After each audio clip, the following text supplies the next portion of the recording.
Значит, помолимся, надо почитать. Царю небесный, утешителю души истины, везде все исполняя сокровища других и жизни подателя, приди и вселися в мир, очисти нас от всякой скверны, спаси ваши души наши. Аминь. Шнербома?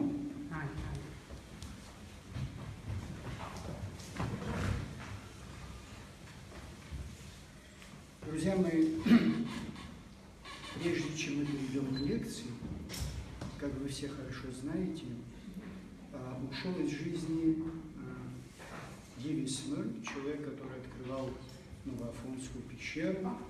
Человек, уже 2 дня, завтра будут похороны. Человек, который объявил голодовку, когда в советское время сделали карьеру под Анакопийской горой с тем, чтобы уничтожить этот один из уникальнейших памятников. Вот. Я в Фейсбуке написал такие слова о нем. Да? Этот человек был как сталактит, да? Стекающий по капле самородок Нового Афона, красотой которого любовалась вся Абхазия. Я хочу, чтобы мы минутой молчания встанем и почтим его память.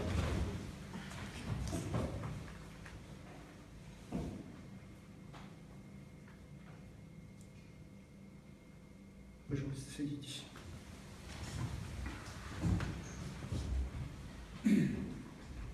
Значит,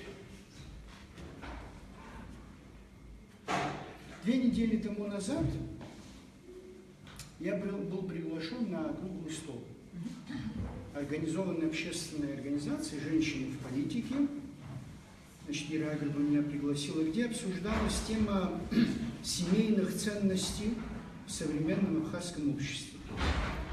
Вот, собственно говоря, этот круглый стол и подвиг меня к теме сегодняшней нашей с вами лекции. Потому что то, что я там слышал от молодых, от взрослых, от людей из разных слоев нашего современного абхазского общества, побудило и заставило подумать над многими вещами. Хотя я эту тему с вами рассматривал, значит, в контексте других смежных тем.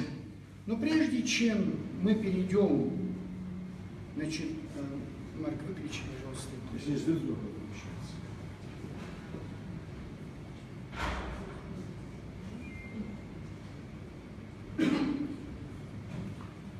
Прошу прощения.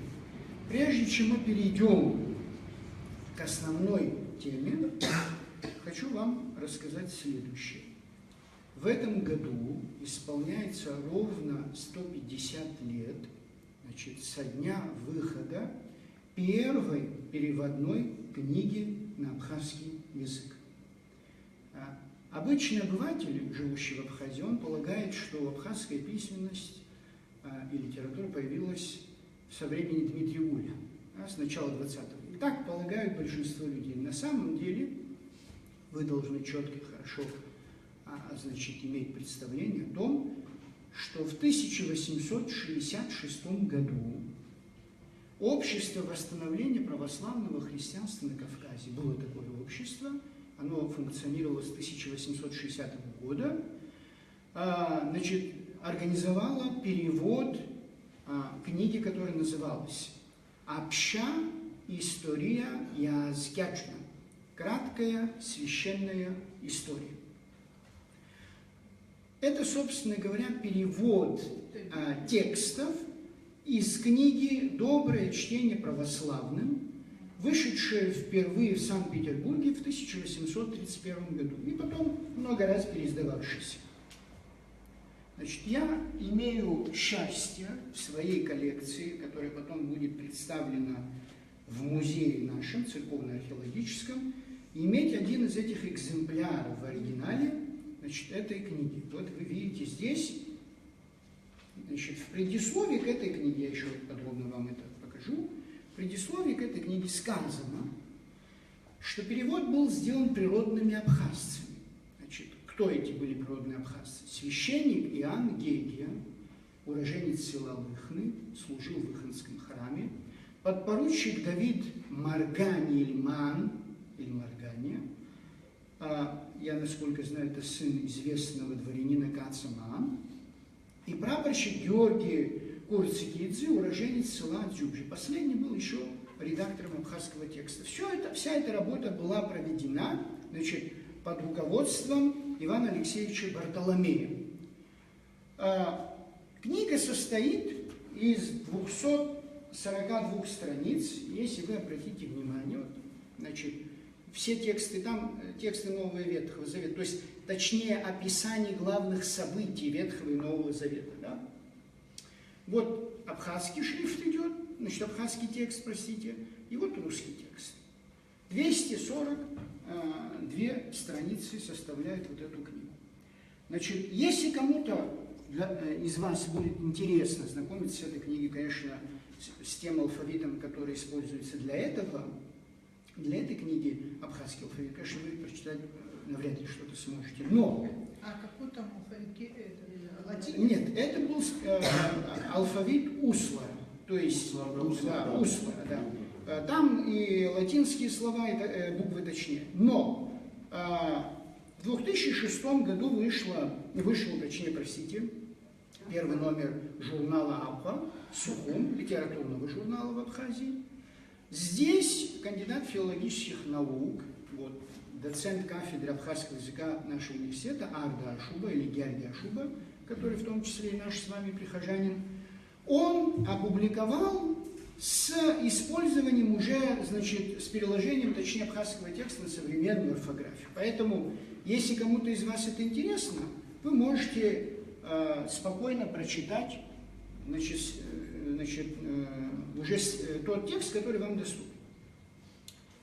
Я на что хочу обратить ваше внимание. Поскольку это первая книга, в котором, значит, были переведены религиозные тексты, для нас этот факт составляет очень большой интерес. Почему? Потому что нам интересно, какая терминология использовал, Панджу, выключи, пожалуйста, какая церковная терминология использовалась переводчиком. Значит, специальная статья с анализом вот этого текста, этой книжки, она будет опубликована под моим авторством вот в следующем номере нашего журнала «Лашабами», журнала «Священная митрополия Абхазии», где вы уже более подробно, более детально с этим ознакомитесь. Но чтобы вы имели такое предвкушение, значит, скажу вам следующее. Вот, например, «Ажитпи аху» – Ветхий Завет. Сейчас мы говорим о «осят», то есть не абхазское слово, заимствовано. Ну, еще есть абхазское слово, которое употребляет современный переводчик «ахаха», да? Но это более близкое к оригиналу и более точный термин. Дальше. Значение слова «жертву Богу», жертва, жертвоприношение, используется слово «курбан». Значит, но нужно знать, что слово «курбан» использовали и армяне, и греки, и все те, кто оказались под влиянием турецкого, значит, господства, да, под влиянием османской турецкой империи. До сих пор, я в Греции когда был, большинство понтийских греков, когда делают даже уже христианское жертвоприношение в оградах церкви и так далее, они говорят курбан. Дальше. Очень часто используется аншаду, такое устоявшееся выражение в абхазском языке. Дальше. Вот интересная еще одна вещь. Например, для передачи понятия одежды используются два термина. Аматока, значит, это слово греческого происхождения, я вам уже говорил, тайматия, значит, мы встречаем и в тексте Нового Завета, но не было прямого заимствования в абхазский язык. Наши предки напрямую не заимствовали это с греческого. Как полагают филологи, это попало через так называемую письменную грузинскую церковную литературу. И второй, вот уже исключительно абхазского происхождения термин «ача чуча». Вот такой термин тоже используется. Дальше.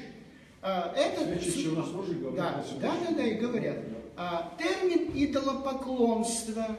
Вот я никогда не знал, что такой термин используется. Судя по всему, это тоже заимствованный. Амаджусира, мджусира. Вот два варианта здесь мы встречаем. Дальше. Самое поразительное, на что я обратил внимание, что в этой книжке, переведенной 150 лет тому назад, вообще не используется термин «апаймбар», который мы с вами сегодня в современном абхазском языке постоянно используем, и переводчики дореволюционные начала 20 века тоже использовали, да? И вы хорошо знаете, даже за абхазским застольем один из тостов «апаймбар яхлыш». Меня это поразило. Почему? Потому что это что значит, что эти люди не используют, а потом это входит в оборот? Слово «апаймбар» персидского происхождения, но попавший в абхазский язык через турецкий. В турецком он означает «пророк». И, судя по всему, под влиянием уже ислама, уже во второй половине 19 века, и потом почему-то в советское время этот термин сильно закрепился. А вы зададите вопросом тогда, какой термин люди использовали в значении ангела в этом тексте? Да? Ну, какое еще мы слово знаем на абхазском? Амал, который тоже не встречается в этом тексте, и который мы тоже знаем еврейского происхождения. Термин ашаша. Вот, ашаша. Да. Этот термин, я вам уже говорил, к сожалению, абсолютно вышедший из употребления современных абхазов, когда они говорят на абхазском языке термин, но очень древний термин, ашаша, используется в этом тексте. То есть, на что акцентирую ваше внимание? Посмотрите, тут всего лишь прошло 150 лет, как терминология в нашем с вами абхазском религиозном сознании поменялась.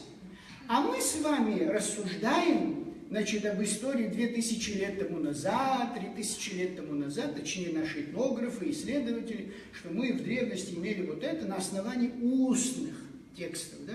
Если мы за 150 лет коренным образом заменили два термина, очень существенных термина, а вы представляете, сколько в течение всех этих веков мы поменяли, и сегодня воспринимаем за чистую монету, что это, так сказать, было так 2000 лет тому назад. А вы спросите, а какой же термин они используют в качестве значения пророка? Ну что, дореволюционные абхазские переводчики начала 20 века апаймбар использовали как понятие ангел и как пророк. Они используют следующее. Адер размаз, то есть переводчики вот этого текста, да, анчапнан адер размаз. Это кто, пророки? Да, пророки, да. Значит, мы с вами какой используем термин, который был введен вашим покорным слугой? Обшир. Обшир. То есть человек, который предвиден. Значит, почему? Потому что я, бывая на разных мероприятиях абхазских, когда я слышал речь стариков, несколько раз я уловил такую фразу.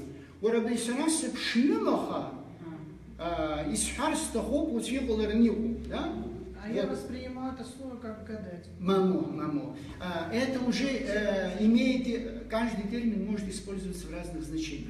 Слово «иерей» используется в качестве жреца в античной Греции и в качестве священника в христианской традиции. Но я и говорю о том, что вот сама передача текста. И еще самое главное, мы могли бы сказать, что вот, допустим, учитывалось диалект, да, абжуйский и бзыбский. Один из переводчиков был представителем абжуйского диалекта. Два остальных были представители бзыбского диалекта. Поэтому, то есть, они использовали, в принципе, все ресурсы, да, языка, которые были на территории Абхазии. Да, поэтому мы не можем сказать, что там, допустим, что-то они упустили. Дальше. Еще одно интересное наблюдение. Например, они не используют слово «абстазар». Нигде. «Абзазар» везде используется. Приблизительно такое мы тоже наблюдаем у абазинов. Дальше. Тоже вот темница, слово как будет по-абхазски? Заключили Христа в темницу. Да? Вот ахапса, ахапсаджа. Тоже такое используем. Дальше. Передача ветхозаветных имен. Тоже интересно, как эти люди передают. Да? Передают ли кальку, значит, русского текста, или все-таки они смотрят какие-то другие тексты. Например, Моисей, они говорят «Мосе». Иисус Христос, да, Мосе, так и говорят греки тоже. Иисус Христос, они говорят «Есо Христе». Ну это же греческий. Да. Ну, понятно, я говорю о том, что мы говорим «Яса Кирсахо», да, Иисус Христос, но один из вариантов, как эти люди передавали, я почему на это обращаю внимание, вы поймите, это зафиксированный текст. Да? Каждый из нас говорит с вами, что он знает, что он помнит, что он услышал, в зависимости от того, с кем общался. Да? Если вы общались со мной, значит, вы через 10 лет общения со мной вы будете говорить той терминологии, которую я использую. Да? А здесь нам важно, что вот это зафиксировано, как они понимают. Значит, греческое влияние было. Да, разумеется. Дальше. Вот, например, еще последний момент. Название месяцев. Да, Вот, например, я удивился, например. Слово, месяц, простите, название месяца сентябрь. Рапрбарамес, один вариант. Декабрь. Лундамес, октябрь, Пцарамес, ну, август традиционно Нанхамзе и традиционно июль в христианской традиции абхазской Куркумс, да? Ну и остальные потом вы уже почти тоже интересный момент. Таким образом, друзья мои, все это более детально, с большим раскладом и пониманием всех текстов вы прочтете, значит, когда выйдет журнал Лошепака. Сейчас только я хочу, чтобы вы запомнили, для себя запомнили и говорили об этом, если вас кто-то спрашивает, да, об абхазском языке и главным образом о письменном языке, да, абхазском, возникновении письменности. Вы должны в своем сознании четко, ясно себе представлять, что в 1860 году вышел абхазский букварь, то есть учебник, это, собственно говоря, просто как учебник. И первая книга, пусть она даже и переводная, неважно, но уже первая, как понятие книги, это вот эта краткая священная история, которая вышла ровно 150 лет тому назад. Запомнили? Кто запомнит? 1861 год введено рабство в России, а 1860 годы раньше. 66-м вышел, 66-м. 66-м? Да, 66-м. Вы меня уже даже самого запутали. 1866-м. Да. Раз мы празднуем 150 лет. Теперь перейдем к теме нашей лекции. Любовь – одно из самых таинственных явлений в жизни человека. Да? Вы все прекрасно знаете это чувство в разных его формах, значит, и в разных его направлениях. Ну, как говорили, вы помните, кто-то из вас, наверное, я думаю, застал, и сейчас очень взрослые абхазские женщины, ну, когда я слышал это говорили наши бабушки, они говорили так: «А любовь нужна». Значит, вот это амжда, то есть такое, как вы понимаете, что это не так легко ухватить, понять, да, не так легко, значит, очертить рамки, и мы ждем, да, вот про это амжда мы с вами когда сейчас поговорим. Почему? Потому что, значит, у греков есть такая фраза «изои ими техни». Жизнь – это искусство. Греческое слово «искусство» – это техника. То есть жизнь – это техника. В каком смысле? В том смысле, что человеку жить в этой жизни, да, осознавать ее, совладать с собой, и в том числе в отношении вот этого понятия любви, это огромное искусство. Мы же с вами чаще всего, да, общество, родители, начиная с родителей, все это пускаем по такому, значит, биологическому пути, да, развития, да. Значит, в школах мы изучаем анатомию детально, значит, как состоит человек, разделение пола и все остальное. В университетах все это мы изучаем. То есть мы с вами занимаемся, значит, изучением живого существа, человек живое существо, но для нас важно не это, важно вот этот его организм, порождающий разные чувства, мысли и так далее. Поэтому нужно прилагать усилия, друзья мои. Я в том числе сегодняшнюю лекцию поэтому вам читаю, чтобы мы с вами могли в этой жизни, да, научиться жить в этой жизни, оставаться людьми, человеком с большой буквы. Вот, слушая одного греческого священника, он сказал такой интересный случай. Я сейчас не могу вам сказать, это действительно так, ну, думаю, что это так. Он сказал, что сын Альберта Эйнштейна, знаменитого, да, вы все хорошо знаете, сказал такую вещь. Значит, единственный незавершенный опыт моего отца – это я. Почему он так сказал? Потому что он хотел подчеркнуть, что вот отец занимался всем и вся, да, значит, раскрывал устройство Вселенной, атомов и всего остального. Но мне не досталось, да, времени, чтобы я сформировался. Да, вот мой опыт, значит, сына, рожденного нового человека, который формируется одновременно со всеми исследованиями его отца, его отца, вот это не... То есть я это к чему говорю? К тому, что очень важно, чтобы родители, прежде всего, потому что оттуда начинается формирование человека, затем школа, затем взрослый, затем кто угодно, батюшки, психологи, врачи, юристы, кого хотите. Все мы должны понимать, что и с нашей жизнью может так получиться, что, и, к сожалению, так получается, очень много молодых людей, у которых нет вот этой завершенности, да, и поэтому они все время метаются и создают себе проблемы и обществу и нам с вами.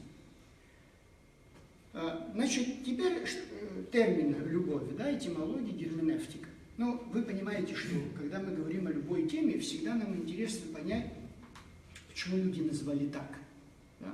Откуда этот термин происходит, что это означает. Ну что, ведь это же не случайно, каждый народ имеет свои понятия, да, вот, значит, для того, чтобы выразить чувство любви. Но древние гораздо точнее сознавали нюансы в человеческих отношениях и чувствах. Имели соответствующие, братья и сестры, я хочу это подчеркнуть, языковые средства для выражения своего понимания разного опыта любви. Значит, на сегодняшний день ни одна книга, я вам это говорил и повторяю, о любви не обойдет устойчивый набор соответствующих греческих слов. Значит, первое слово, я это тоже об этом говорил вам, значит, в греческом языке существует 4 термина, которые передают, да, термин любовь, да? Любовь, эрос, да? Это писали. Да, ну я для себя просто пишу по-гречески эрос, то есть чувственная любовь. Любовь, филия.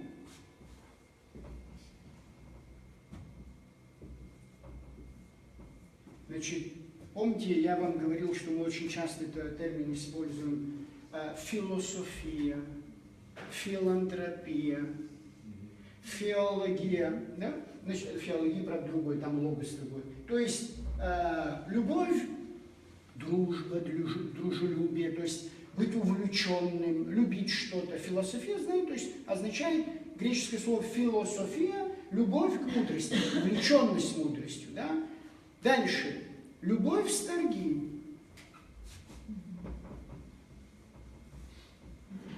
Это семейная, да, значит, в семье, между родителями, детьми и так далее, родственниками и так далее. И, наконец, любовь, значит, четвертое – это агапи. Скажите, это мы много раз говорили, что это значит? Жертвенная. Жертвенная любовь, милосердная, преданная. Как вы понимаете, не только в греческом языке, значит, вот такое распределение, да, такое обилие наличия терминов, но и в других языках, правда, этих языков не так много. Ну, например, в латыни у нас мы встречаем амор, да, в значении эроса, дилекцию в значении филия и каритас в значении агапи. Теперь мы с вами постараемся от чувственной любви, от первого термина, значит, дойти до самого возвышенного понимания любви, которое мы встречаем в христианстве. И только в христианстве, значит, по крайней мере, в такой форме, завершенной, да, постараемся рассмотреть все это. Как вы понимаете, чувственная любовь – это то, что всегда мучило человека. Я уже не знаю, сколько романов написано, сколько фильмов снято, сколько в народных традициях, да, это все обозначено. Значит, вы сами хорошо представляете себе, да? И, разумеется, друзья мои, вы должны понимать, что за одну лекцию раскрыть вам всецело все я не смогу. Да, мне важно, чтобы целостное, да, представление у вас было, потому что это необъятная тема. И тем не менее, любовь – это то, что чувственная любовь, эрос, простите, отсюда происходит и слово эротика, значит, это то, что всегда мучило человека.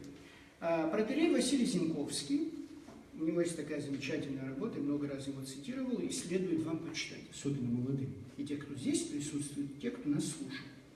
Называется эта книжка «На пороге зрелости. Беседа с юношеством о вопросах пола». Значит, я вас очень прошу, все это, слава Богу, эта, правда, книга выходила в Париже, но на русском языке, сейчас это в интернете, все это есть. Так вот он пишет, будьте внимательны. Без преувеличения можно сказать, что молодое поколение ныне более чем когда бы то ни было осуждено, то есть обречено, да, на то, чтобы быть втянутым в ту нездоровую половую напряженность, которая характерна для нашего времени. Если верно, что пол всегда мучил людей, обратите внимание, да, то ныне он мучает их с особой силой. Во всяком случае, без конца беспокоит и далее. Значит, бедный отец Василий Зенковский, когда он писал «Царствие ему небесное», да, в первой половине 20 века, он даже себе представить не мог, что будет через полвека с тем молодым поколением, о котором он говорил, и о том невероятном давлении, да, оказываемое на молодых людей в процессе их формирования, значит, от информации, которую они берут из интернета и всего остального, вы все хорошо это знаете. Отец Филофей Фагос, такой есть греческий священник, очень хороший священник и психиатр, он отметил, что главная проблема для молодых людей, он практиковал в разных странах мира, значит, в качестве врача-психиатра, да, психолога, точнее, простите, да. Вот, он говорит так, главная проблема для молодых в наше время, значит, которая приводит к тем или иным психическим расстройствам или отклонениям, это эротос. Проблема вот эта. Значит, в процессе их формирования с одной стороны, и с другой стороны бесконечного давления, которое на них оказывает современные средства массовой информации, интернет главным образом. Дальше. Когда мы говорим о молодых и об эросе, да, о любви, разумеется, всегда мы начинаем с вами с понятия юношеская любовь, романтика. Да? Ну, в среднем сейчас мы не будем в какие-то нюансы вдавать, да? Но в среднем вы все прекрасно понимаете, что с физиологическим ростом человека, то, что мы называем переходным возрастом, да, как раз в это время вот наиболее остро, и все вы ощущали, и ваш покорный слуга ощущал, все мы с вами ощущали это чувство. Здесь нужно заметить два момента.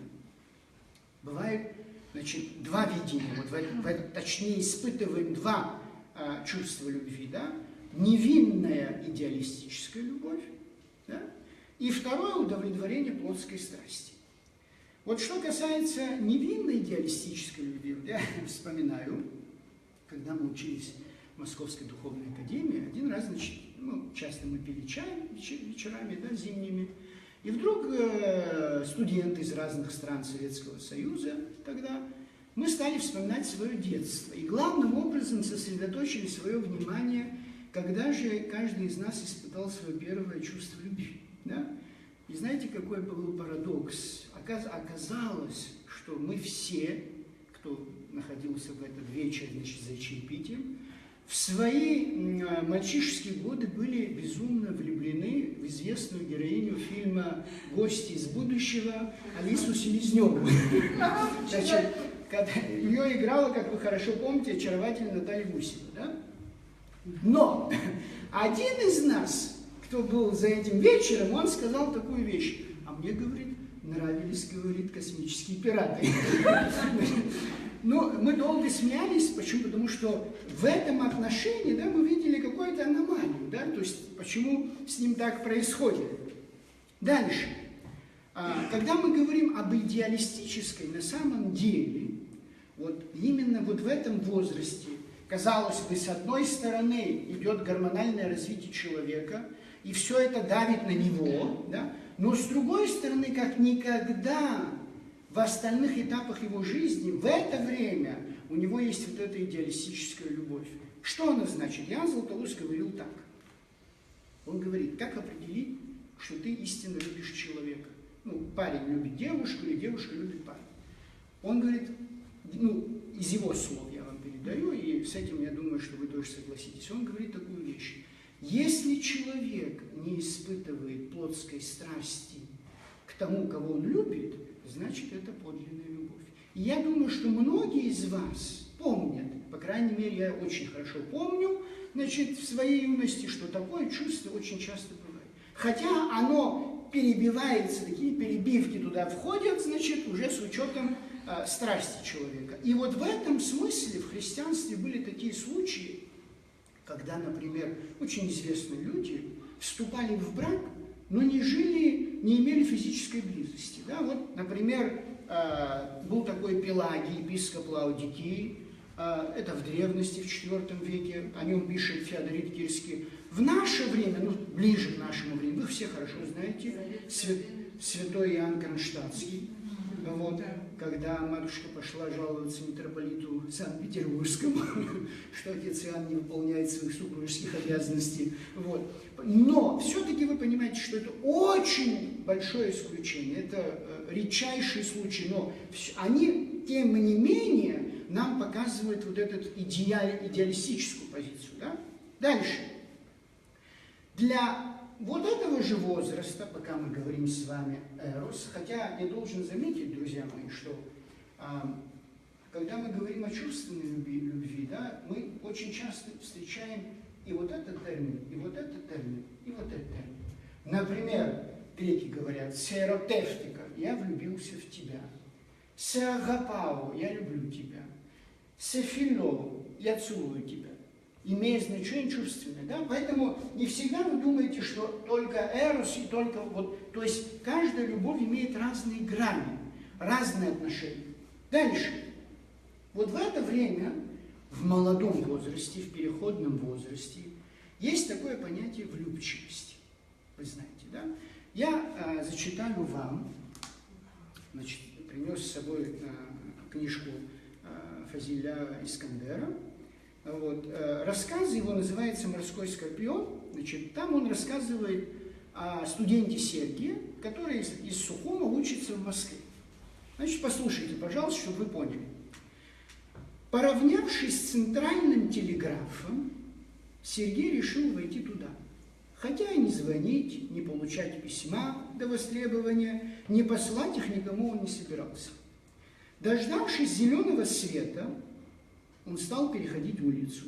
И в толпе, которая шла навстречу, вдруг увидел девушку в красном пальто и в красной шапочке, с лицом нежно развивающейся под защитой этого сильного цвета. Девушка-то так приглянулась Сергию, что он растерялся. Тем более, что заметил ее посреди улицы, и она шла навстречу. Ему сейчас же захотелось оставить толпу, с которой он шел, и присоединиться к толпе, которая шла навстречу. Но он этого не сделал именно потому, что ему очень хотелось это сделать. Ему показалось, что все сразу поймут, что он покинул свою толпу и втерся в чужую для того, чтобы быть ближе к этой девушке. Ну, это Фазиль, вы понимаете, да? Далее. Мгновение было упущено, и он двинулся дальше вместе со своей толпой, которая, кстати, не подозревала о его колебаниях, и, можно ручаться, сама без всякого сожаления отпустила бы его на все 4 стороны. Отпросись он у нее, и даже послала бы его куда подальше за то, что он пристает к ней со всякими дурацкими вопросами. Толпа, которую он не решился изменить, причалив к берегу тротуара, мгновенно раскрошилась и растаяла, что было почему-то обидно ввиду некоторой жертвы, которую Сергий ей принес. Он оглянулся на ту сторону и видел девушку в красном пальто, которая, перейдя улицу, еще несколько секунд мелькала в толпе, а потом тоже исчезла. Сергей тяжело вздохнул. Значит, вы видите, что лучше Фазиля это все не скажешь, да? Для чего я вам об этом говорю и почему обращаю ваше внимание на это? Почему? Потому что не только в таком возрасте, молодом возрасте, но и в зрелом, очень часто люди путают чувство влюбчивости с настоящей любовью. Да? И от этого происходит целый ряд проблем и трагедий в жизни. Почему? Сегодня я полюбил, завтра я разлюбил. Сколько у нас в современном абхазском обществе разводов на этом принципе? То есть, я это говорю к тому, чтобы мы должны, прежде чем сделать серьезный шаг в своей жизни, разобраться в себе, да? Вот то, что я вам говорил, технику жизни, да, искусство жизни приобрести, разобраться в себе и понять. Это была мимолетная влюбчивость, да? Это свойственно человеку, потому что каждый из нас, общаясь с людьми, мы живем в социуме, всегда люди общались, да? У вас возникают симпатии, у вас возникают какие-то чувства, да? Но главное, чтобы вы поняли, что это влюбчивость мимолетная, временная, или все-таки это серьезно. Потому что если это не серьезно, а вы доверились в данном случае своим чувствам, у вас будет всегда очень плохой результат. Дальше. Значит, Мигель де Сервантес Саведра, известный всем вам, и известно его сочинение «Дон Кихот Ла-Манческий», он пишет следующее. Я почему вам литературу читаю, друзья мои? Потому что хочу, чтобы вы приучили себя к тому, что литература – это не просто развлечение, время, так сказать, убивать, да? Что фильмы смотреть – это не просто развлечение, как-то провести вечером после работы уставший, значит, время. Все авторы, даже все вымышленные герои тех или иных литературных произведений – это автор, который очень глубоко осмысляет поведение человека и дает нам с вами возможность самим тоже оценивать, но уже более, скажем, легким, доступным путем литературы. Потому что если начнется трактат научный, да, никто из вас это читать не будет. Так вот, значит, Сервантес пишет следующее. Любовь юноши по большей части есть не любовь, но похоть. Конечная же цель похоти есть насыщение. И достигнув ее, она сходит на нет. А то, что казалось любовью, принуждено возвратиться вспять, ибо оно не в силах перейти предел, положенный самой природою, и которого истинная любовь не знает. Разве вы не согласитесь с таким, значит, утверждением? Дальше. То есть я к чему это сейчас подчеркиваю, да, друзья мои? Значит, я еще раз говорю, что свою лекцию я обращаю главным образом к молодым людям, которые должны разобраться в себе. То есть человек должен понимать, конечно, у каждого свой опыт, свое видение, свой путь. Человек каждый неповторим. Нет никаких штампов и стандартов для каждого. Но, еще раз говорю, что вот то, что даже сейчас я вам почитал, человек, юноша должен, девушка это должна понимать. Значит, по большей части, когда ему кажется, что он любит, это может быть не любовь. Когда он это осознает, значит, мы не будем иметь тех последствий. Дальше. Здесь же нужно сказать и о таком понятии, которое существует в том числе в христианской, да, традиции. Грехи юности. Есть такая фраза, мы слушаем, да? Ну, у молодых людей в юности идет процесс, как вы понимаете, гормонального развития, который сопровождается сильной такой плотской бранью. И порой они именно в этот период могут совершить те поступки, вот здесь хочу обратить ваше внимание, которые потом исправить невозможно. И они могут сказываться в дальнейшем на всю жизнь человека. Ну, чтобы далеко не ходить. Так сказать, мы с вами живем в Абхазии. Скажите, пожалуйста, сколько у нас раз было проблем с той или иной ошибкой, оплошностью, или, как мы говорим по-абхазски, рхучара, гадзара, да, значит, яххяна, значит, что происходит вплоть до вендетты, кровной мести. И это не только абхазское общество, то же самое мы наблюдаем и в других, значит, народах, которые живут замкнуто со своей, значит, традицией и так далее, и так далее. Поэтому, но здесь нужно вот одну вещь, на которую я хотел бы обратить ваше внимание. Часто грехи юности кладутся в шкатулку некоторых тайн жизни человека. Обратите внимание. В шкатулку некоторых тайн. И у нормальных людей не должно быть желания заглянуть в эту шкатулку.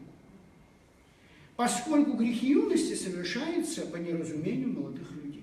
То есть, если вы себя ловите на том, что вам интересно, значит, знать, вот, что происходило в детстве, в юности и так далее, значит, у вас сформировался, простите, тот запрос, который ненормальный для человека и ненормальный для христианина. Это нормально только, в кавычках, для тех людей, которые хотели порочить тех или иных людей.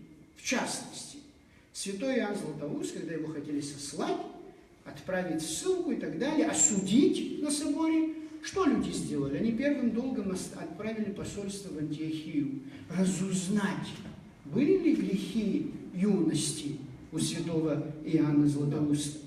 Вот. Поэтому вот с этой точки зрения здесь в обществе, в абхазском обществе, особенно в нашем обществе традиционном, мы должны быть очень внимательны и корректны. Почему? Потому что наше пустое обсуждение этой темы, связанное с каким-то конкретным случаем, да, оно может очень сильно повлиять на тех, кто слушает. Оно может потом сказаться на тех, с кем это произошло. А наша задача с вами не состоит в том, чтобы найти человека, осудить его и повесить. Такой задачи у нас нет. По крайней мере, значит, у нормального общества такой задачи никогда не было, уж тем более у христианства. Наша задача заключается в том, чтобы предоставлять всегда вторую возможность человеку что-то исправить, что-то осознать. Связано с этой темой понятие невинности целомудрия. Значит, вы хорошо знаете, что это практически во всех народах было, кроме 20 века. В 20 веке мы перешли уже, может быть, в дозволенные грани, хотя и до этого тоже не все так просто было. Но на Кавказе, как вы знаете, это была очень большая проблема. Например, 1833 год. Фредерик Дюбуа описывает черкесов, да, абхазов, адыгов. Он говорит, если муж не находит невинности в женщине, на которой он женился, он имеет право сохранить приданное, отослать ее к родным. А родные убивают свою дочь или продают ее в рабство. Вы скажете, это дико, как это может быть и так далее. А что, в этом году у нас не были такие случаи в Абхазии, когда молодой парень и молодая девушка были повешены, убиты на почве, вот так сказать, скажем, семейных отношений, связанных с нарушением верности супружеской? Разве вы не слышали? Да. Поэтому, друзья мои, понимаете, тут есть один очень важный момент, на который я хотел бы обратить ваше внимание. В данном случае я не обсуждаю поведение тех людей, которые это сделали. Понятно, что они сделали большой грех, понятно, что это недопустимо, понятно, что это осуждается любой религией и любым нормальным человеческим обществом. Это все понятно. Вопрос не в этом, не в них состоит. Я хочу сфокусировать ваше внимание на тех людей, которые осуждают, значит, и убивают, или вешают, или наказывают этих людей. Вот почему хочу на это обратить ваше внимание. Потому что когда блудницу евангельскую сюжет, вы помните, когда хотели побить камнями, сказали, она нарушила супружескую верность. Христос сказал, вы хорошо это помните, кто из вас без греха, пусть первый бросит в нее камень. И все потихонечку разошлись. Что это значит? Несправедливость в этом вопросе заключается в том, что большинство из нас, простите, что я чрезмерно откровенен, но у каждого у нас есть какие-то грехи и поступки, которые в глубине нашей души, и мы не хотели бы, чтобы это кто-то знал. И мы понимаем, что если они станут достоянием общества, да, нас в равной степени за это же осудят. Поэтому, когда люди делают вот такого рода поступки, то жертвами становятся те люди, которые по тем или иным причинам их поступок поддался огласке, их поступок стал доступен обществу. И тут мы уже, так сказать, проявляем солидарность не потому, что мы хотим осудить этот поступок, а потому что мы и сами хотим скрыть что-то в себе, за что бы и нас с вами осудили. Поэтому здесь очень нужно быть, очень тонко подходить к этому вопросу. Вы мне скажете, вот абхазское общество современное, оно другое. Нет, ничего подобного. Откройте новеллы Михаила Лакова. Каждый практически второй сюжет, каждой новеллы начинается с какой проблемы? Значит, брат отправил брата в гору, устроил ему там убийство, забрал его жену себе. Один из сюжетов, которые, если вы будете читать, и так далее, и так далее. Кроме того, друзья мои, значит, лекции это замечательно, а все остальное тоже замечательно, смотреть и так далее. Но все-таки читайте литературу и разные книги. Это очень важно, потому что это одна из тех вещей, которые в наше время очень сильно упущены. Вот. Почему я это говорю? Потому что есть такой великолепный рассказ у Алексея Ночевича Бургова. Это лучший рассказ, который я читал за послевоенное наше время. Да? Ну, Алексей Ночевич один из лучших писателей Абхазии. Да? Психологизм его невероятный в литературе. И самое главное, что он пишет на абхазском языке.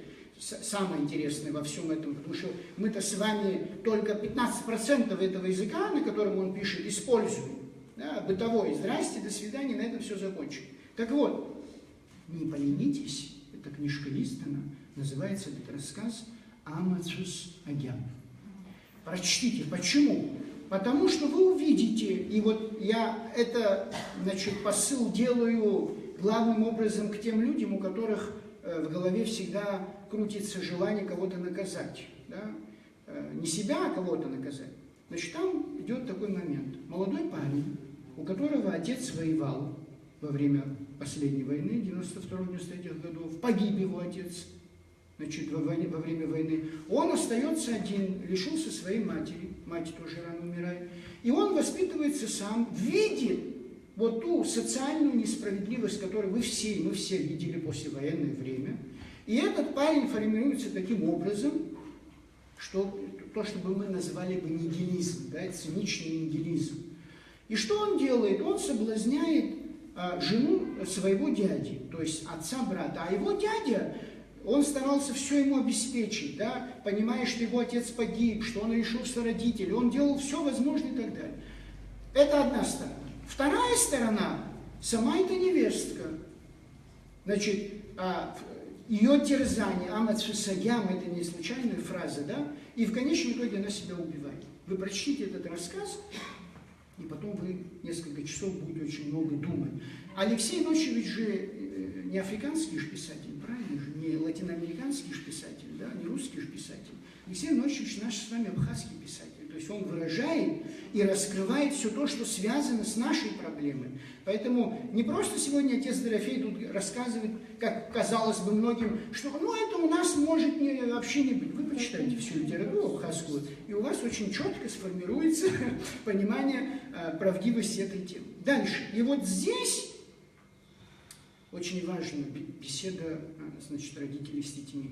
Понимаете, вот в этих темах мы, к сожалению, накладываем табу на многие вопросы, и не только мы, это в том числе и итальянцы, и греки, да, очень сложно при патриархальном бытии, при сохранении традиций, да, ну, чтобы сейчас отец разговаривал или дочь разговаривала со своим отцом на эти темы, или там сын с матерью. Мы все проходили, мы как-то все это обходим всегда. Но родители должны взять на себя ответственность. Почему? Потому что, как говорят греки, да, значит, если мы детям своим не скажем заранее, не подготовим, как только они вырастут за углом, их ожидает страшный мир. Понимаете, за углом. А в наше время за угол даже ждать не надо, у него уже дома, значит, он имеет телефон и компьютер, его этот страшный мир уже ждет, а не имея никаких ориентиров в этой жизни, потому что родители все время работали, все время заботились, чтобы у него была машина, все время занимались тем, чтобы он ходил на какие-то лекции, чтобы стал юристом, президентом, экономистом и так далее. А главное упуская, потом удивляемся все мы, откуда вдруг все это появилось. Дальше.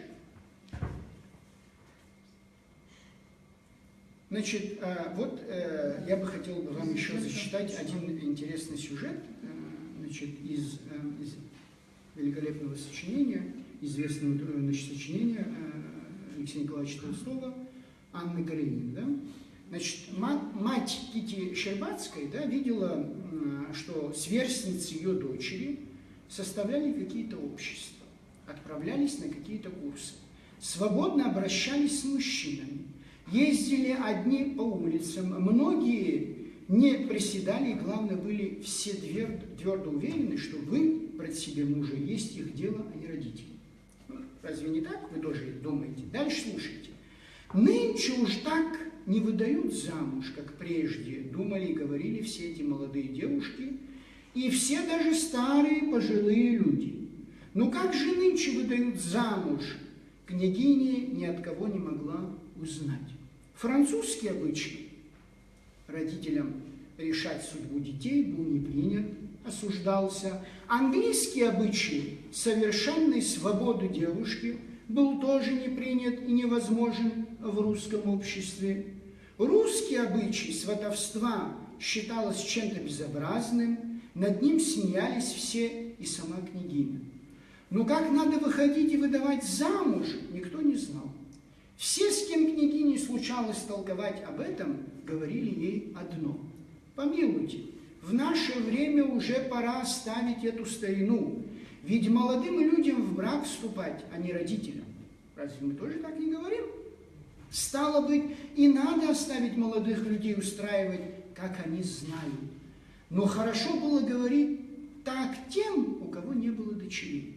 А княгиня понимала, что при сближении дочь могла влюбиться, и влюбиться в того, кто не захочет жениться, или в того, кто не годится в мужья. И сколько бы ни внушали княгине, что в наше время молодые люди сами должны устраивать свою судьбу, она не могла верить этому, как не могла бы верить тому, что в какое бы это ни было время для 5-летних детей самыми лучшими игрушками должны быть заряжены пистолеты.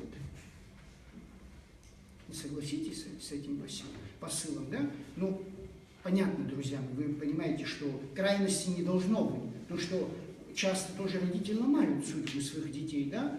Нужно, с одной стороны, разумеется, молодые люди должны выбирать, потому что они вступают в брак, не родители, это верное утверждение, но с другой стороны, когда, это я говорю сейчас молодым людям, когда ваши родители вам говорят, что ну все-таки послушайте здесь нас, да, у нас тоже опыт жизни, да, мы тоже через это прошли, немножко прислушайтесь, мы же не говорим это с целью укорить вас или наказать вас, мы это говорим с одной только целью, любим вас и не хотим, чтобы у вас не было, значит, тех ошибок, которые потом исправить будет сложно. Вот этот диалог, мне кажется, вот этот диалог, если не вот, понимаете, если это я говорил молодым, то родителям я скажу, не тыканье пальцем, понимаете, вот не стучание по столу, вот я сказал, и на этом точка поставлена, ничего не хочу обсуждать. Нет, без обсуждения в наше время здесь ничего не получится. Дети будут убегать из дома, и вы будете их искать очень-очень долго. И с другой стороны, дети тоже должны понимать, что родительский опыт – это тот опыт, который им поможет в этом обществе найти действительно своего спутника жизни. Таким образом, мы дошли с вами до темы брака. Значит, в истории человечества, я уже более развернуто говорил, здесь я кратко только вам скажу, да? Значит, две главные теории в учении о браке, да, которые вот как красной нитью, простите, да, проходят по всему ее течению. Значит, одну можно назвать условно, как и называют исследователи, реалистическая, другая идеалистическая, да? Что значит реалистическое? Когда люди понимали в древности, и в наше время в том числе часть христианства, когда они воспринимают брак, да, и точнее смысл брака видят в размножении в потомстве. Да? Ну, это логично. Я не думаю, что вы тоже, кто-то из вас отрицает, что, значит, в браке нужно видеть эту сторону. Да? Вот, например, Демосфен, или Демосфенис по-гречески, автор IV века до Рождества Христова, знаменитый оратор древнего мира. Он пишет: гетер, то есть этера, подруга, спутница, мы имеем для развлечения. Конкубин, в Древнем Риме это незамужняя женщина низшего сословия, находившаяся в сожительстве с холостым мужчиной. Значит, конкубинат, так называемый, да? для телесного наслаждения, а жен мы имеем, чтобы иметь законных детей и хранительниц дома. Ну, разве наши современные мужики, мужья и мужчины не думают, как Демосфен? Если они знали бы эту цитату, они сказали бы, что думают, а практикуют, как в принципе они, с учетом в философском отношении, по крайней мере, они очень близки к Демосфену. Даже найдут в некотором смысле оправдание, да? Значит, но дело в том, что это говорил Демосфен и античность, но это не воспринималось остальными обществами, и тем более христианством. Вот это понимание потом закрепляет Юстиниан Великий в своей новелле. Да, он говорит, брак настолько честен, что он как бы искусственно вводит бессмертие в род человеческий, то есть не прерывается. И благодаря рождению детей поколения остаются обновленными.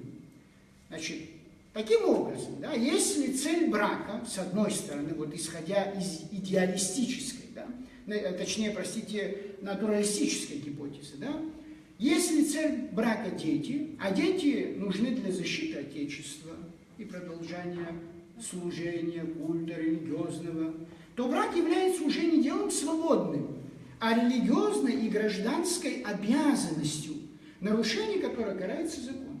И в Древней Греции и Риме мы встречаем целый ряд законов, которые карали людей в случае, если они не вступали в брак. Почему? Потому что брак воспринимался как рождение детей, а дети нужны любому обществу, любой стране, любому государству для защиты своих определенных интересов. Как и мы с вами сейчас, разве не говорим?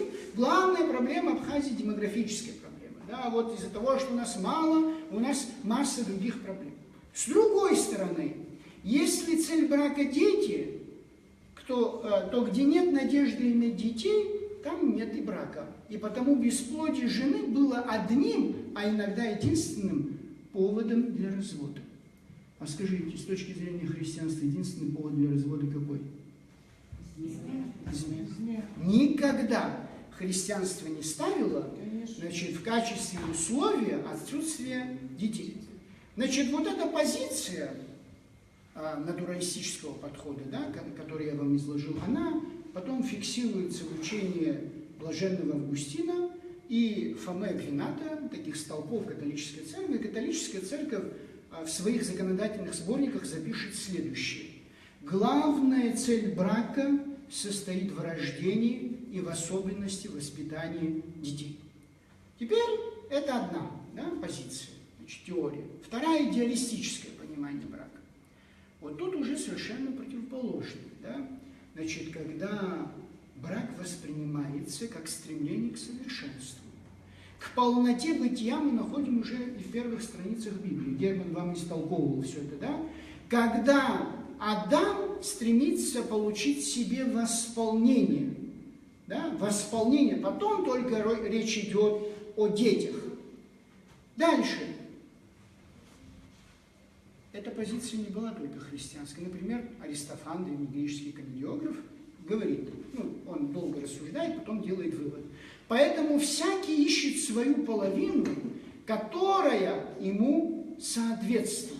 И здесь строится по принципу любви. То есть логично же, правильно, если есть разделение пола, правильно же, значит, разделение пола нам показывает, что каждый мужчина, в принципе, да, должен найти в своей жизни вторую половину, как мы говорим. И каждая женщина, значит, в принципе, должна найти себе другую половину. Вот в этом восполнении видится смысл брака с точки зрения, значит, не только отдельных античных авторов, да, но и с точки зрения христианских авторов. Например, тот же святой Иоанн Златоуст. Тот, кто не соединен узами брака, пишет он, не представляет собой целого, а лишь половину. Мужчина и женщина не два человека, а один человек. Такое даже было, помните, античное понятие андрогина, да? То есть некое существо, которое, значит, в котором два андрос отсюда происходит, да? Мужчина и генос женщина. Да?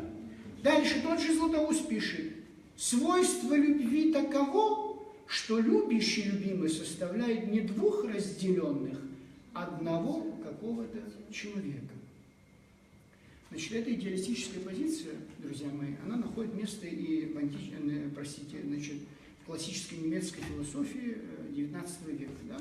Например, Фихте определяет брак как полное соединение в одно бытие двух лиц разного пола.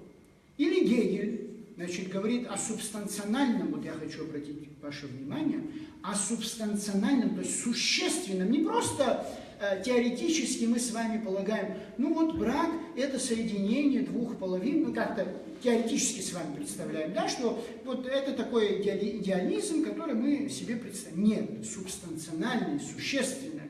И в этом понятие эрос играет очень важную роль. Не только агапе, но эрос, то есть физическая близость играет важную роль. Он пишет, в брак двух личностей в одно лицо. Вот здесь хочу, чтобы вы были очень внимательны к понятию личности.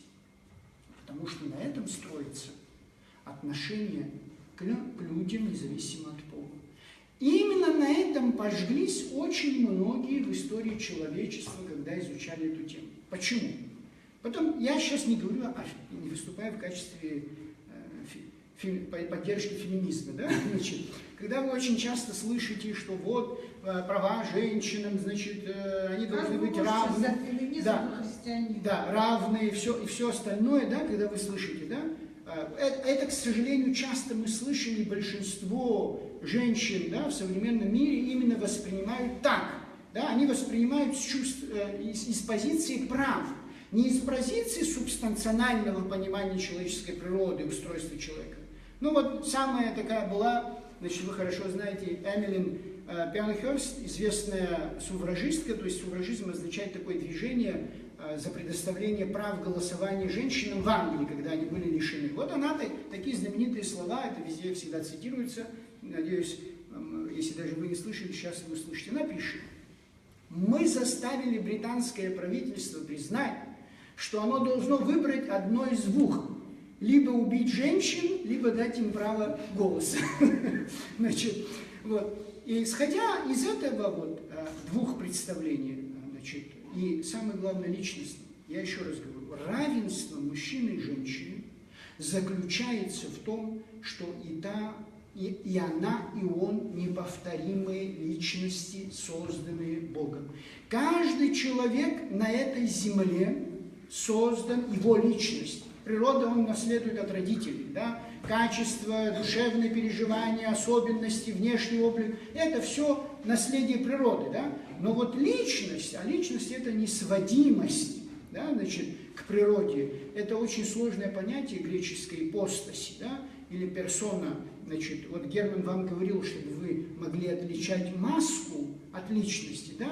Личность – это не маска, вот какую-то я имею отличительную образ, и вот этим я отличаюсь от другого человека. Нет, то, что вы индивидуальный, неповторимый другого человека, нет на этой земле, как вы. Похоже, может быть, но одинаковые, да, такой личности быть не может. И с этой позиции исходя, мы строим равенство.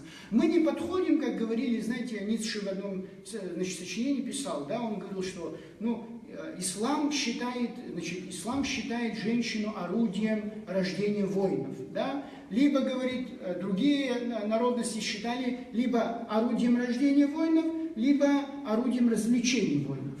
Значит, мы с вами, друзья мои, так не подходим. И когда мы с вами обсуждаем демографии в Абхазии, мы должны помнить, что это не какой-то конвейер, значит, который должен решить социальные проблемы и другие проблемы, как воспринимал античный мир, да, и Римская империя. Римская империя, античный мир воспринимали так, но их сегодня нет, этих империй. Они канули в лето, и другие империи, которые придут и будут строить на принципе использования человека, по принципу, вот он должен сделать для государства, для народа, для кого-то еще, это никогда не только для себя. Вот тут поймите, что себя тоже нельзя только. Понимаете, всегда должен... семье, да. Что он будет жить без детей? Нет, я имею в виду для людей, для любого человека ближнего. Брак, семья, ближнего. Вот с этой точки зрения всегда помните, что мы строим на принципе личности. На принципе личности. Поэтому, когда я венчаю здесь в храме, в который сзади меня, да, людей, как как священник, я должен тоже сказать несколько слов назидания, да? Вот я как раз и говорю, что вот как легко жить молодым людям вместе.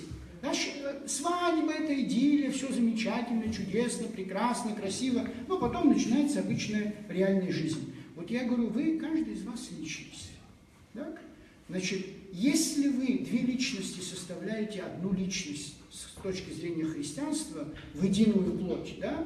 В единую плоть, соответственно, измена кого-то из вас – это раздирание живого организма. У нас же воспринимается как? То есть это касается девушки, да? Ребят это не касается. Вот, когда я это говорю, им они стоят, улыбаются. Я говорю, что вы улыбаетесь? Это в равной степени касается. Да, в равной степени это и вас касается. Это одна сторона. Вторая, как личности, они смотрят на Бога, потому что Бог создал их. Если люди, мужчина и женщина, супруги, неважно, кто бы из них, если они будут в упор видеть друг друга, что они будут видеть? Без конца изъяны, проблемы другого человека, да, потому что он в него уперся, и он говорит, вот у тебя такая, ты такой, ты сякой, или он говорит, ты такая, сякая, и так далее. А когда они смотрят на Бога, потому что Бог тоже личность, христианство это подчеркивает, и имеют общение с Ним, они понимают, что те недостатки и свое состояние, которое они видят перед Богом, это так глубоко, и вот эти недостатки, которые они там видят друг в друге, это так ничтожно, да, что не следует на это обращать внимание. Значит, поэтому мы с вами исходим из двух этих синтезов, завершая тему брака, синтеза. То есть мы не воспринимаем с вами брак, целью брака только рождение детей, и мы не воспринимаем с вами, что, значит, если идеалистическое восполнение личности одной другой, что, значит, дети теперь не нужны. Мы так не воспринимаем. И то, и другое должно иметь место. Но никогда ни один человек из вас, кто здесь сидит, когда устраивал свою жизнь, он не строил по принципу «я выхожу замуж, чтобы завтра рожать детей». Вы строили по принципу, что вы полюбили этого человека. Прежде всего, вы цените этого человека. Прежде всего, вы ощущаете необходимость наличия этого человека в вашей жизни. А уже, как последствие разделения пола и вашей, значит, единства в браке, разумеется, являются дети. Но мы сколько случаев знаем, когда нет детей, и люди любят друг друга больше и намного глубже, чем у тех, у кого есть дети. Поэтому вот эти две вещи никогда не путайте. Значит, завершение темы брака. Вы хорошо знаете, Абхазия сейчас сотрясается еще одним событием. Да, гей-клуб, кстати. Вот хотела спросить, отец Дорофей, как бы вот нельзя это обсудить в абхазском обществе? Постоянно сотрясает общество каждые 5 лет. Значит, давайте я... А вот некоторые из них женаты, некоторые не женаты. Вот как это? Каких детей они воспитают? Да, сейчас, да. Значит, все молодые, дети чиновников. Да. Я как раз, Сида, хотел подойти к этой теме. Да? Подойти, вы немножко опередили, да? Значит, друзья мои, тут есть... Неужели они вот это обсуждали? Да. Есть один очень важный момент. От того, что мы живем в Абхазии, Нет, это везде. Сейчас я минуточку, да? От того, что мы себя называем абхазцами и говорим, что у нас есть Апсуара, от этого человеческая природа, которая в нас не изменилась, она точно такая же, как у любого другого человека на этой земле, независимо от расы, нации, религиозного исповедания. Поэтому какие-то вещи, которые мы пытаемся приукрасить и скрыть, да, потом выходят в такой форме. Значит, еще одно дополнительное понятие, вот, помимо вот этих 4 эрос, филия, старгия и агапи, да, есть еще такое понятие любовь, мания. Значит, да? То есть, что это значит? Одержимая, чувственная любовь. Да? Просто чувственная любовь, она не является плохим качеством. Да? Значит, мы говорим о том, что, вы взрослые люди, поэтому я с вами делюсь, тем, кто сейчас смотрит нас, да? Влечение, как говорил один из священников, да, греческих, почему?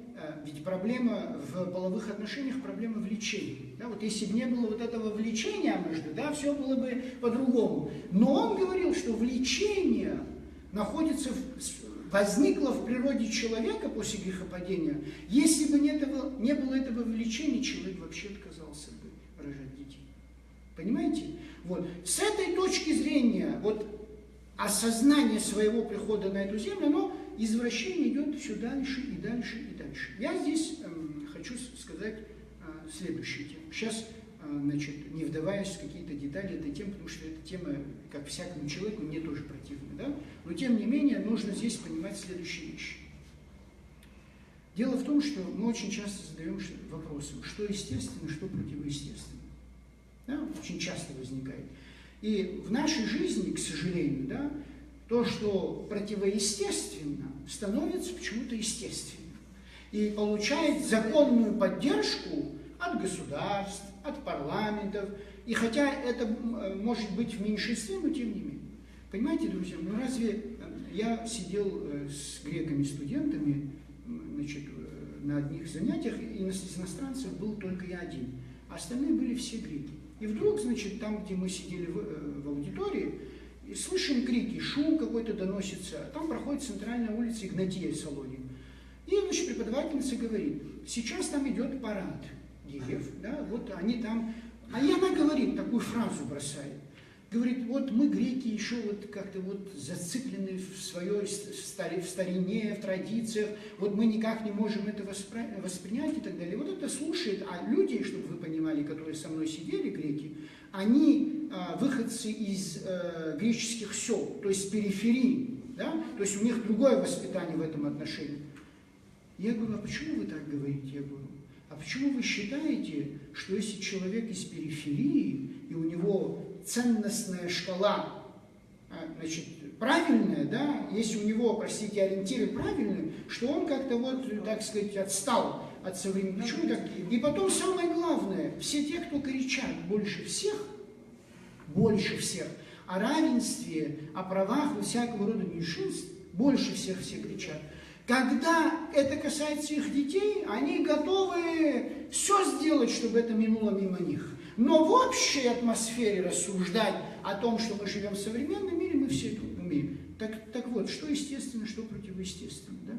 Ну, неужели непонятно, что если природа физиологически, любой человек, который уже начинает думать, начиная, там, я не знаю, там, с 12-13 лет, он понимает, что естественное создание природы мужчины и женщины, оно объяснений не требует. Да? Это, значит, вытекает уже из самой природы существующей. Но, вот послушайте, не буду своими словами, очень хорошо сказал тот же отец Василий Зинковский, упомянутый мной выше. Не все, что в человеке естественно, в кавычках он говорит, то есть, что возникает и зреет независимо от нашего сознания. Обратите внимание, да? Возникает, зреет и независимо от нашего сознания. В подлинном смысле естественно. Ведь и всякого рода извращения появляются тоже естественно, в кавычках, но тем не менее, они не просто извращения, они всегда являются причиной тяжелых и мучительных болезней. В том-то и слепота наша, что мы не сразу разбираем, что следует признать естественным в подлинном, здоровом смысле слова, а что, хотя переживается как естественное движение души, является уже проявлением болезненного уклона душевного вывиха. То есть, другими словами, что он хочет сказать? Очень часто звучит такой аргумент. Ну, они так испытывают такую привязанность, да? Раз они испытывают, раз это чувство присутствует в них самих, значит, это естественно. Да, я понимаю, я говорю о том, что, значит, разъясняя вам слова, да? Значит, тут вопрос в чем состоит?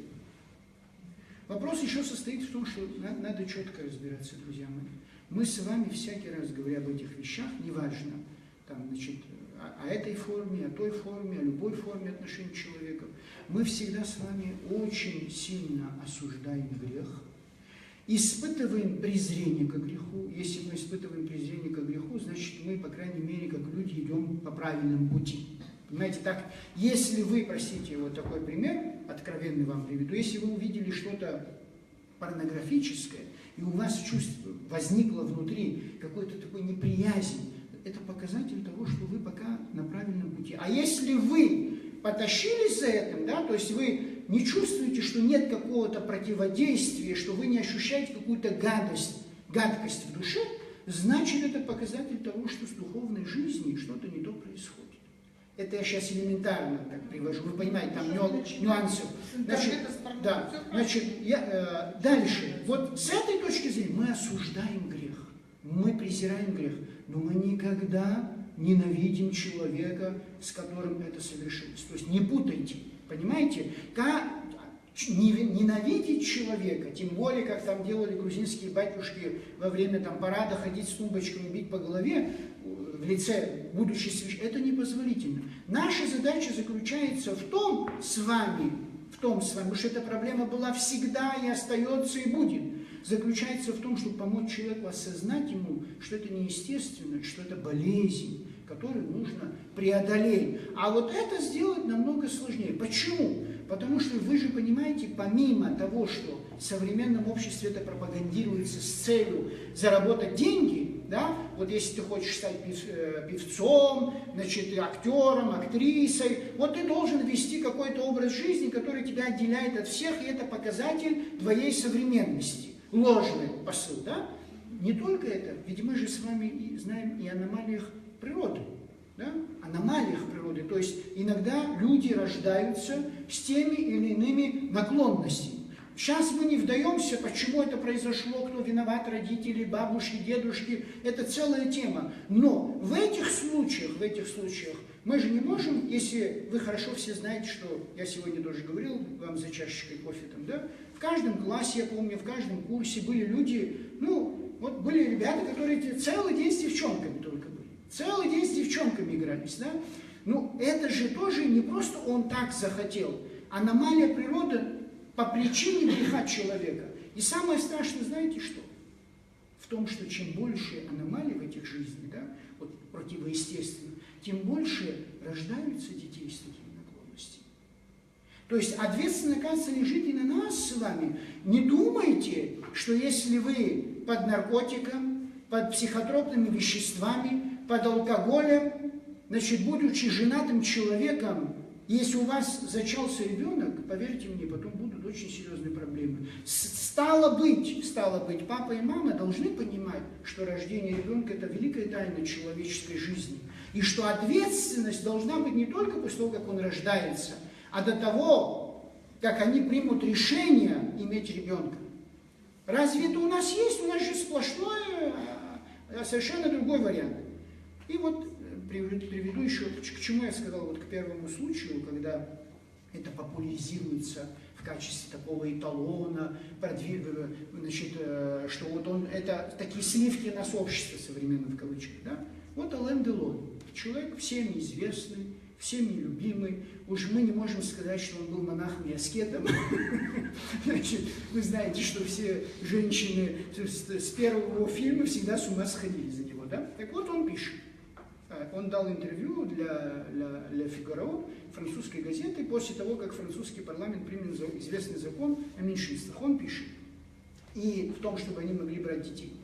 Я не против однополых браков, мне на них глубоко наплевать, но я против усыновления детей. Мне скажут, что я должен адаптироваться и жить в ногу со временем. Что же, я очень плохо отношусь к нашей эпохе, которая делает нормой все противоестественное. И рискуя выглядеть старым дураком, скажу, это меня шокирует. Скажете вы лучше Алена Делона? Или мы можем сказать, что Ален Делон, значит, вот такой консерватор, застрял там, значит, в Средневековье и все такое. Нет. Но, я еще раз повторяю, да, он сказал то, что, в принципе, любой нормальный человек должен в наше время... Отец Серафим, можно вопрос? Когда они, вот, все начинается с того, что, вот, понимаете, разрешают однополые браки. Он говорит, наплевать, а вот ниточка началась с того, что разрешили, а потом усыновление начинается. Нет, смотрите... Но все равно даже он понял. Нет, есть такое понятие, которое вы садитесь. Ну, я имею в виду, что разрешать не надо. Это противоестественно. Есть такое понятие. Дело в том, что когда Франция принимала этот закон, власти во Франции были левые. То есть за всю Францию никто же нам не показывал. Нет, там были восстания, несколько миллионов людей, которые выходили против. и были против. Да? Нам же это никто не показывает. Нет, Вопрос идет о том, что вот, например, значит, какая-то группа людей приходит в парламент, их большинство, они принимают те законы, которые они решили. Но вина тоже на обществе. Почему? Потому что мы тоже с вами голосуем за депутатов и сейчас будем голосовать. И никто с нас не снимает ответственность за то, что он потом какие-то законы будет принимать, которые нам не нравятся. Это правильно. Если бы общество еще сильнее, может быть, выразило протест, может, и не провели бы. Это все правильно. Дальше. Значит, что касается любовь филия. Да, вот. Буквально кратенько скажу, вот любовь сторги, любовь филии, да, вот эти две вещи. Здесь тоже нужно всегда понимать, друзья мои, что да, значит, отношения в семье, отношения с людьми, мы всегда испытываем это чувство. Вот абхазский классический пример вот этих двух любвей, да, это тот же Фазиль Искандер, почитайте Софичка его рассказ. Ведь сколько было у нас аекшедут, да, старшие так называемые сестры, когда их братья погибали, я знаю таких наших соседей, 3 сестер, ни одна не вышла замуж, потому что все их братья погибли во время Второй мировой войны. Раб Яшта Мыцзерзухана, нас хашт шабеспара и тахит, яхану фихартес хаздыр дзумха, хасикна, рахаядр был допустим, что позицкидзез, адуней пстазара. Вот вы почитайте, не поленитесь вот этот рассказ, сейчас, по-моему, даже идет экранизация, и вы поймете, о какой, значит, любви я говорю. И, наконец, дошли мы до самой высшей точки, значит, любовь агапы, милосердная, преданная, жертвенная любовь. Вот смотрите, в Евангелиях и апостольских посланиях, да, слово это обозначает следующую любовь. Запоминайте, да? Любовь к Богу. Любовь Бога прежде всего идет, потом любовь к Богу. Любовь благоволения, благоговения. Любовь к ближнему, то есть любовь забота. Понимаете, один богослов говорит так: любовь это не чувство, любовь это выбор. То есть нельзя, если вы не показываете свой выбор, значит, если вы не показываете свою заботу, если вы что-то не делаете, да, я вот испытываю чувство любви. Дальше. Любовь самоотречения, самопожертвования, которое только я вам говорил на основании произведения Фазиля Искандера. Теперь смотрите, вот интересное различие, да? Филия и агапы. Даже вот со всеми ними, да? Все эти вещи, эрос, филия, стаги, всегда подразумевают взаимность. То есть один любит другого. А агапе не обязательно взаимность. Бог может любить нас, и мы можем любить Бога. Не обязательно, вот в этом очень важный момент, то есть все зависит от тебя. Не надо ждать, что кто-то придет, тебя полюбит, значит у тебя появится чувство любви. И, наконец, самый высший идеал христианской любви, вот понимание агапы, да, братья и сестры, в античной среде не существовало, да, там все заканчивалось эрос, филия и так далее, да, а вот такая жертвенная любовь, и главным образом вот этот термин, хотя античный язык и литература использовал его, но с таким содержанием христианским мы имеем только в христианстве, и христианство его отчеканило и сформировало, да, и как никто другой, как апостол Павел, как это выразил, никто, ни я, ни вы не сможем это сказать. Что же он сказал? Это великолепные слова, называется гимн любви апостола Павла. Я, когда вместе с греческим митрополитом, он меня повез в день памяти апостола Павла в город Коринф. И вдруг, значит, архиепископ Афин, архиерей, батюшки, народ, огромное количество людей выходит. И когда владыка мой говорил проповедь, он показал нам всем пальцем. Вот посмотрите, говорит, я, будучи мальчиком, ходил в эту церковную школу. Я всегда видел, говорит, вот мраморную такую огромную плиту, и там, значит, на этой плите вот этот гимн апостола Павла, потому что этот гимн был обращен к жителям этого города Коринф. И что же он говорит там? Вы все вместе тело Христа. Каждый из вас один из его органов и часть тела. В церкви Бога, во-первых, назначил апостолов, во-вторых, пророков, в-третьих, учителей, потом идут те, кому дана сила творить чудеса, потом дар исцеления, потом помощь, руководство, дар говорить на неведомых языках. Смотрите, это все то, что мы с вами ищем, современных христиан. Пророков, провидцев, старцев, которые нас вылечат, которые нам помогут и так далее. Да? Все они, в принципе, и были в Древней Церкви. Разве все апостолы, он говорит, все пророки, все учителя, все творят чудеса, у всех дар исцеления, все говорят на языках, или все способны их истолковывать, но стремиться к высшим дарам. И дальше он говорит, сейчас я укажу вам самый лучший путь. Разве, так сказать, не вовлекает нас в самый...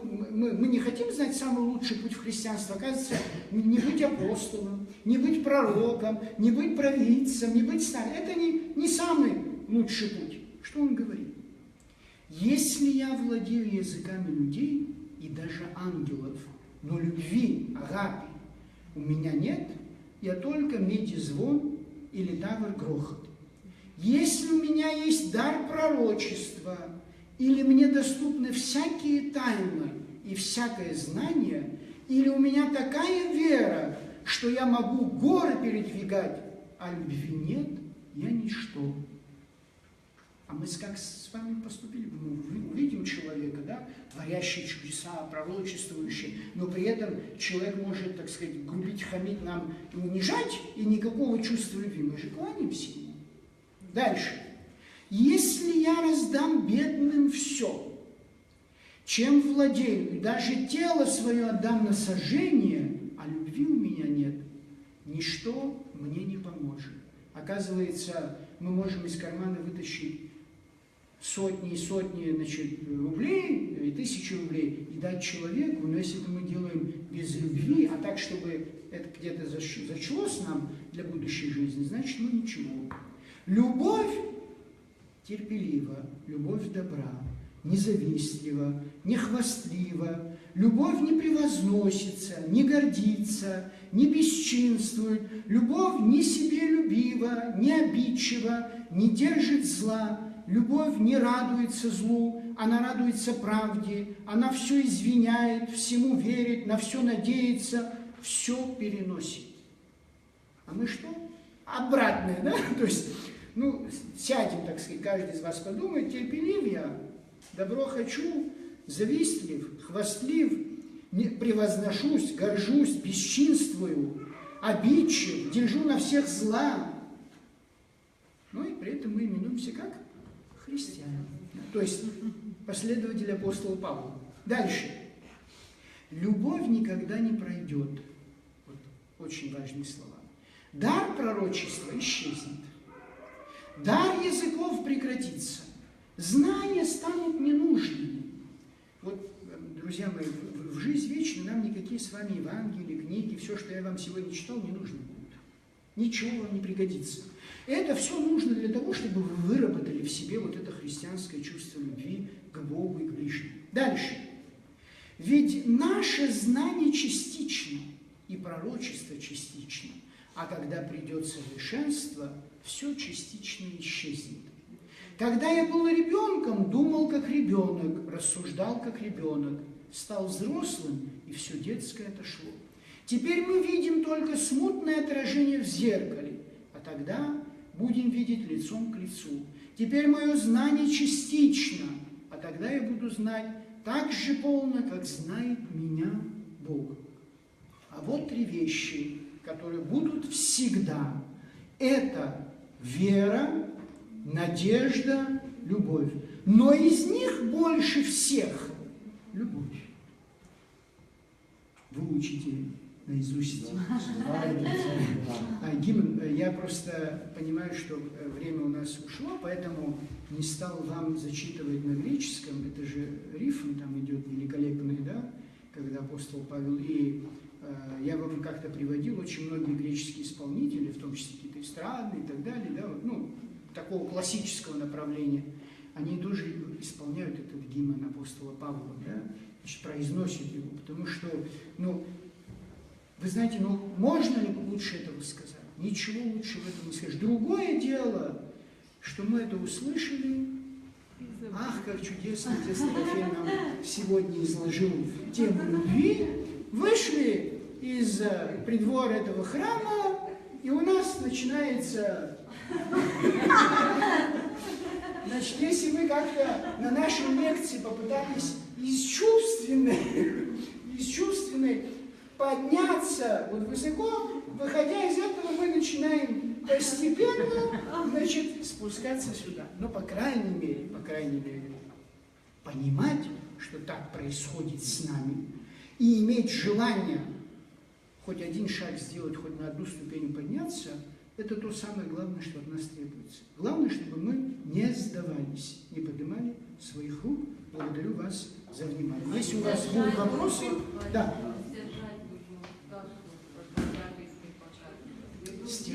Да, очень, сейчас одну минуточку. Значит, стяжать любовь очень, очень серьезный, важный вопрос. Мы говорим с вами о любви, мы говорим обо всем этом, о чувственном, такое, этакое. А как же все-таки сделать так, чтобы она была у нас? Вы знаете, тут есть два или несколько, 3-4 момента, какие-то я бы выделил. Вы понимаете, что эта тема необъятна. Первое, никакое чувство любви, никакое знание истинного Бога не произойдет, если нет слышания, как говорится в Священном Писании. То есть вы должны вначале иметь информацию в голове, как компьютер имеет программу. Если у него нет программы, это ящик. Ничего не годный. Да, он замечательный, красивый, но нет программы. Вот у вас вначале в голове должна быть программа, и должно быть четкое представление того, что есть христианство, что значит познать Бога, и что вы должны сделать, какие шаги сделать для того, чтобы в том числе стяжать любовь. Вот сформировать программу, вы знаете, сколько, прежде чем создать какую-то программу в компьютере, сколько людей сидят и работают над этим, да? Значит, соответственно, вы должны прежде всего работать. А как вы можете работать? Первое. Вы приходите на богослужение, на литургии. Разве вы не слышите слово Евангелия? Здесь вы не можете пожаловаться и сказать, что вы не понимаете славянского языка. Вы слышите на русском языке. Вы здесь не можете сказать, что вы услышали, что-то не поняли, потому что я вам разъясняю Слово Божие.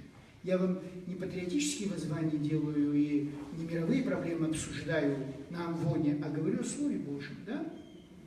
Это уже первый момент. Второй момент. Только человеческими усилиями никогда ничего нельзя сделать.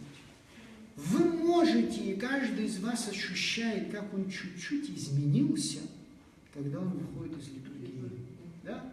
Ах, вот только не выйти бы мне сейчас опять, не попасть, там этот, тот, значит, рожденную тещу не встретить после этого.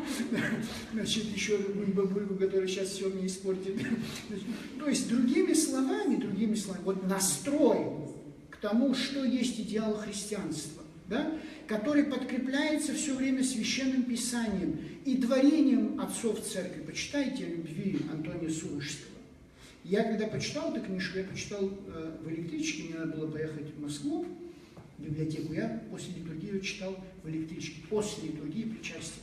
Вы знаете, я вышел, мне казалось, что я люблю весь мир. Может быть, я оказался в состоянии прелести, я уже не знаю, но мне показалось, что да.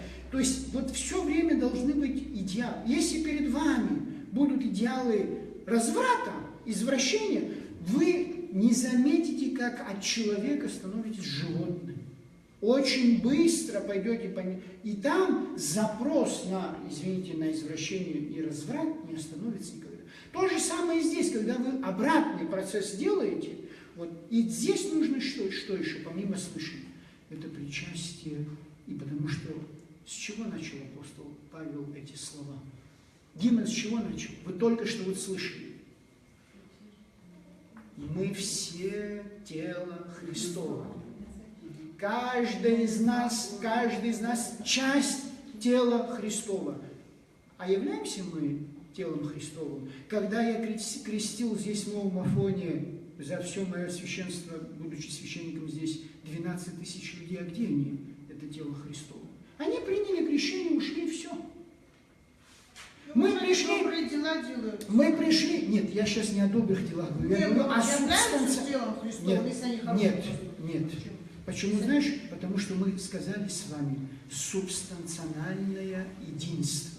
Сущность не психологическая, не эмоциональная, не чувствительная, а субстанциональное единство с Богом, единственное условие нашего преображения. Ни один человек не способен полюбить врага.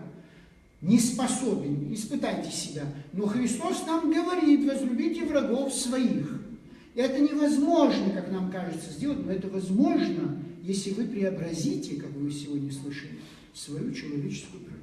Вот попытайтесь по этому пути вначале начать, а потом вы увидите. А потом задайтесь вопросом, например, задайтесь вопросом: а сколько раз я вот сейчас вот воскресенье, литургия, с того воскресенья сколько раз открыл Новый Завет?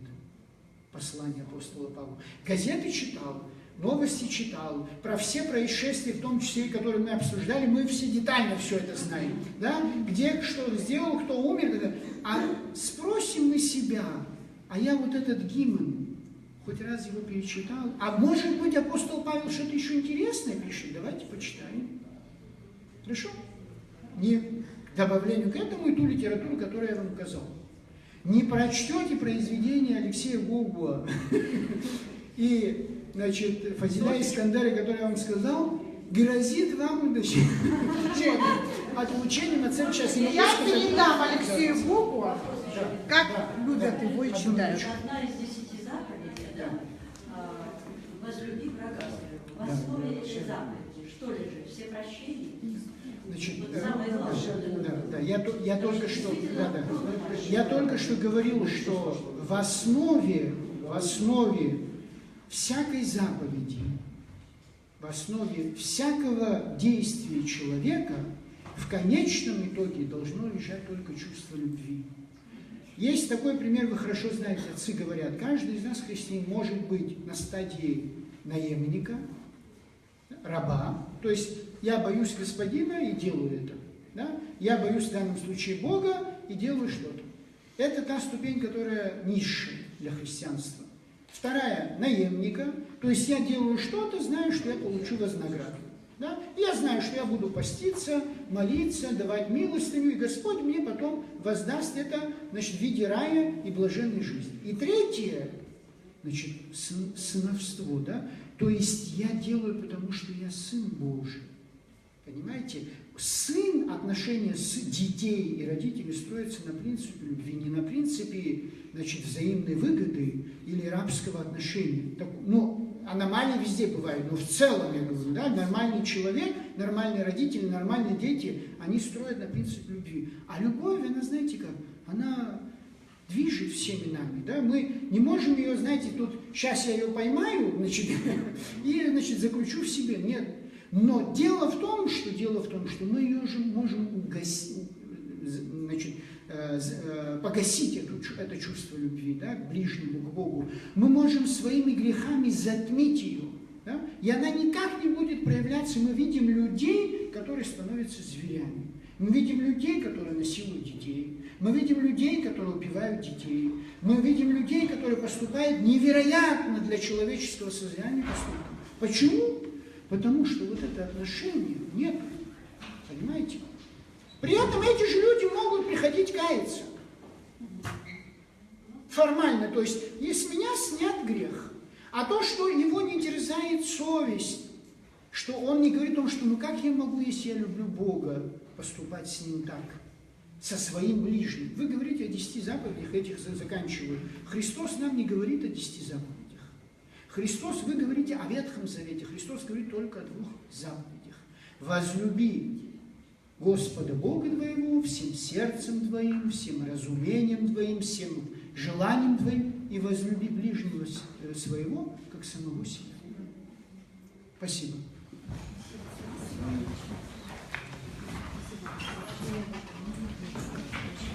Который вы хотите. И это я я не смогу понять.